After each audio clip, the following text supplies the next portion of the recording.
Ini adalah kisah nyata pria yang bernama Adi. Tahun 2024, ada seorang pria berusia 27 tahun. Baru saja pindah ke sebuah desa terpencil karena mendapat pekerjaan sebagai pegawai perkebunan. Desa itu sunyi, jauh dari keramaian kota. Ia menyewa sebuah rumah tua di ujung jalan desa. Rumah yang katanya sudah lama kosong. Orang-orang desa memperingatkan Adi agar tidak tinggal di sana, tapi ia mengabaikannya. Rumah itu murah dan tampak masih kokoh. Namun sejak malam pertama, ia sudah merasakan ada sesuatu yang tidak beres. Di malam pertama, sekitar pukul 2 pagi, Adi terbangun karena suara langkah kaki di luar rumahnya. Langkah itu berputar-putar mengelilingi rumah, kadang berhenti tepat di depan jendela kamarnya. Saat ia memberanikan diri mengintip, tapi tidak ada siapapun di luar.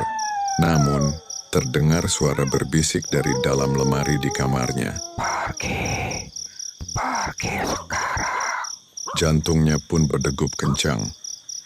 Lalu ia menyalakan semua lampu dan duduk di ruang tamu hingga fajar tiba. Beberapa hari berlalu, Adi berusaha mengabaikan gangguan-gangguan kecil seperti suara langkah, ketukan di jendela, dan perasaan diawasi. Namun suatu malam, ia mengalami kejadian yang lebih mengerikan. Saat sedang mencuci muka di kamar mandi, ia melihat bayangannya di cermin sedang tersenyum. Tetapi ia tidak sedang tersenyum. Ia menutup matanya sejenak. Ketika ia membuka mata kembali, bayangan di cermin berubah menjadi wajahnya sendiri. Tetapi matanya hitam pekat, mulutnya menyeringai lebar. Kemudian, sosok di cermin berbicara dengan suara yang sangat dalam. Kau tidak sendirian di sini. Tiba-tiba cermin itu retak dengan sendirinya. Adi pun berlari keluar kamar mandi dengan tubuh gemetar. Keesokan harinya, Adi pergi ke warung untuk bertanya tentang rumah yang ia tinggali. Pak Karto terdiam sejenak sebelum berkata pelan, "Kamu harus pergi dari rumah itu, nak. Itu bukan rumah kosong biasa. Dulu, rumah itu dihuni oleh sebuah keluarga. Namun suatu malam sang suami pulang dalam keadaan mabuk dan mengamuk.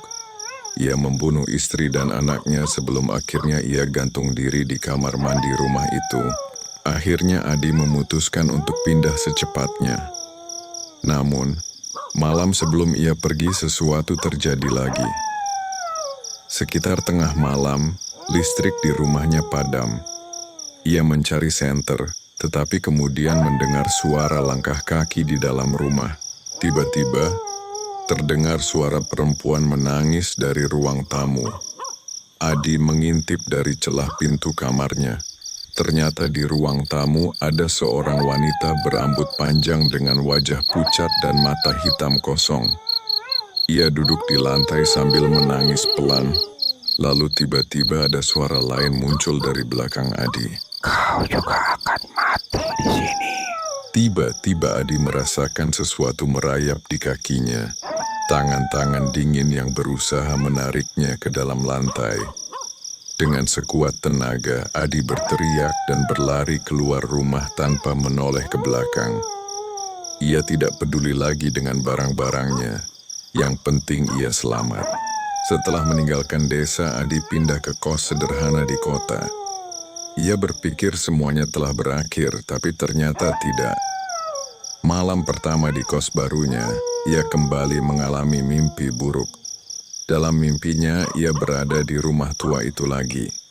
Ia berdiri di ruang tamu, dan di depannya ada sosok laki-laki kurus dengan leher yang terpuntir. Tubuhnya menggantung di langit-langit. Laki-laki itu membuka matanya dan tersenyum lebar. Adi terbangun dengan keringat dingin. Napasnya tersengal, tetapi kemudian ia menyadari sesuatu yang lebih mengerikan.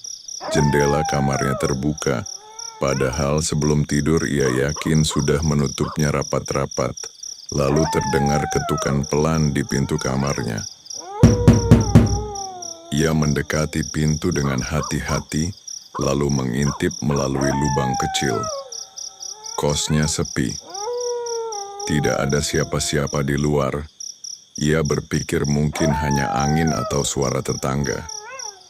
Namun, saat ia berbalik untuk kembali tidur, suara ketukan terdengar lagi. Kali ini lebih keras. Adi memberanikan diri membuka pintu. Kos masih sunyi, lorong kosong. Tidak ada siapa-siapa.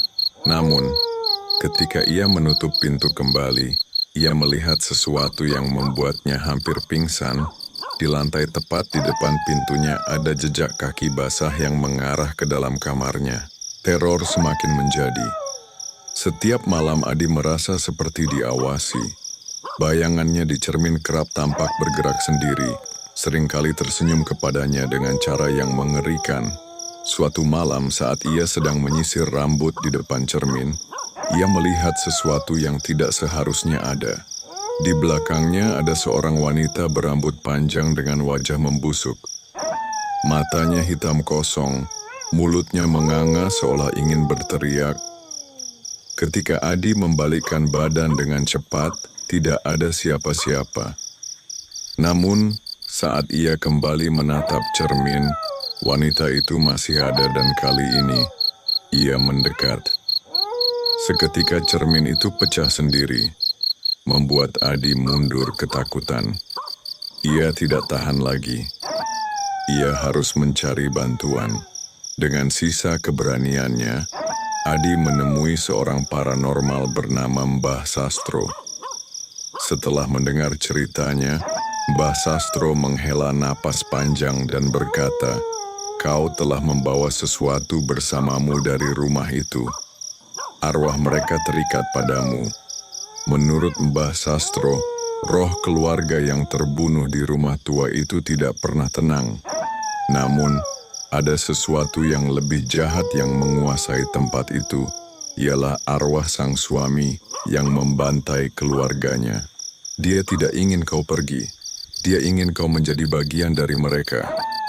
Adi bertanya bagaimana cara melepaskan diri. Mbah Sastro mengatakan bahwa Adi harus kembali ke rumah itu dan menyelesaikan apa yang belum selesai. Meskipun ketakutan, Adi akhirnya kembali ke rumah tua itu bersama Mbah Sastro dan beberapa warga desa yang berani. Mereka membawa sesajen dan dupa untuk melakukan ritual. Begitu mereka memasuki rumah, udara terasa lebih dingin. Bau busuk menyengat. Seakan rumah itu tahu Adi kembali. Ketika mereka memulai ritual, pintu dan jendela tiba-tiba tertutup sendiri. Suara langkah kaki terdengar mengelilingi mereka. Lalu, terdengar suara tertawa dari sudut ruangan.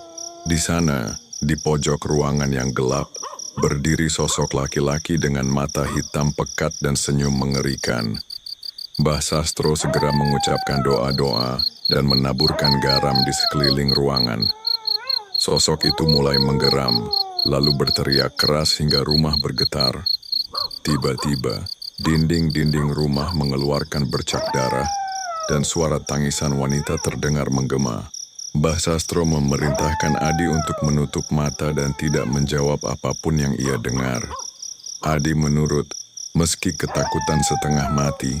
Beberapa menit kemudian suara-suara menghilang. Suasana rumah menjadi lebih sunyi. Setelah ritual itu Adi kembali ke kota. Ia merasa lebih tenang, tidak lagi mengalami gangguan aneh. Namun, 3 bulan kemudian, saat sedang bekerja, seorang rekan kerja menegurnya. "Adi, kenapa wajahmu pucat? Kamu sakit?" Adi kebingungan. Ia merasa baik-baik saja. Namun saat ia pergi ke kamar mandi dan bercermin, darahnya langsung membeku. Di belakangnya di cermin yang bersih, samar-samar ada sosok wanita berambut panjang tersenyum kepadanya. Teror itu belum benar-benar berakhir. Setelah melihat bayangan wanita itu di cermin, Adi merasa ketakutan luar biasa. Ia segera menghubungi Mbah Sastro, tetapi jawaban dari orang tua itu justru membuatnya semakin resah. "Aku sudah membantumu sekali, Nak. Tapi kalau dia masih mengikutimu, itu berarti ada sesuatu yang belum selesai." Adi tidak mengerti apa yang masih belum selesai. Ia sudah meninggalkan rumah itu, sudah mengikuti semua ritual, tapi mengapa arwah itu masih mengikutinya? Malam itu, gangguan kembali terjadi. Lampu di kamar kosnya berkedip-kedip, suara ketukan terdengar di pintu dan jendela. Saat ia mencoba tidur, ia merasakan kasurnya bergetar seolah ada seseorang yang sedang berdiri di atasnya. Tiba-tiba, tubuhnya kaku. Ia tidak bisa bergerak. Dari sudut matanya, ia melihat sosok wanita berambut panjang itu berdiri di sudut kamar. Matanya hitam, wajahnya pucat, dan mulutnya menganga lebar. Perlahan, wanita itu mulai berjalan mendekat, tubuhnya melayang di udara. Adi berusaha berteriak, tapi suaranya tak keluar. Wanita itu kemudian berbicara dengan suara berbisik, tetapi penuh amarah. Kembalikan anakku. Keesokan harinya Adi bangun dengan tubuh lemas. Ia yakin ini bukan sekadar gangguan biasa. Wanita itu bukan ingin menyakitinya tetapi meminta sesuatu. Ia memutuskan kembali ke desa dan menemui Pak Karto, pemilik warung yang pertama kali memperingatkannya tentang rumah itu. Saat mendengar permintaan arwah wanita itu, wajah Pak Karto berubah pucat. Dengan suara gemetar, ia berkata, "Jadi, mereka belum menemukan jasad anak itu." Adi terkejut. Ia mengira bahwa seluruh keluarga telah ditemukan tewas. Namun Pak Karto menjelaskan bahwa anak perempuan dalam keluarga itu, yang bernama Sari, tidak pernah ditemukan jasadnya. Orang-orang desa dulu mengira si ayah gila itu membunuhnya, tetapi jasadnya tidak pernah ditemukan di dalam rumah. Adi mulai mengerti. Arwah si ibu tidak akan tenang sebelum jasad anaknya ditemukan. Dengan bantuan Mbah Sastro dan beberapa warga desa, Adi kembali ke rumah tua itu untuk mencari jasad Sari. Mereka mulai menggali di halaman belakang, satu-satunya tempat yang belum diperiksa saat kejadian dulu. Setelah berjam-jam menggali, sekop salah satu warga mengenai sesuatu yang keras. Saat tanah disingkirkan, mereka menemukan sesuatu yang mengerikan, kerangka kecil yang terkubur dengan pakaian anak-anak yang masih utuh. Tidak ada yang berbicara. Semua terpaku melihat jasad yang telah lama hilang itu. Mbah Sastro segera mengadakan ritual untuk menenangkan arwah Sari dan ibunya. Doa-doa dilantunkan dan dupa dibakar. Tiba-tiba, angin berhembus kencang, lebih kencang dari sebelumnya. Adi dan yang lainnya mendengar suara isak tangis pelan. Tetapi kali ini bukan suara mengancam. Kemudian, rumah tua itu terasa sunyi. Setelah jasad Sari dimakamkan dengan layak, Adi tidak pernah lagi mengalami gangguan. Tidak ada lagi bayangan di cermin. Tidak ada lagi suara langkah kaki. Tidak ada lagi ketukan di pintu pada tengah malam. Ia akhirnya bisa tidur nyenyak setelah berbulan-bulan diteror. Rumah tua itu akhirnya dihancurkan oleh warga desa setelah kejadian tersebut. Mereka tidak ingin ada lagi yang mengalami kejadian serupa. Sebelum meninggalkan desa untuk terakhir kalinya, Adi bermimpi. Dalam mimpinya, ia melihat seorang wanita berdiri di kejauhan, mengenakan pakaian lusuh, tetapi kali ini wajahnya tidak lagi menyeramkan. Di sampingnya, ada seorang anak perempuan kecil yang tersenyum kepadanya. Sebelum keduanya menghilang, wanita itu menunduk sedikit dan berbisik pelan. Terima kasih.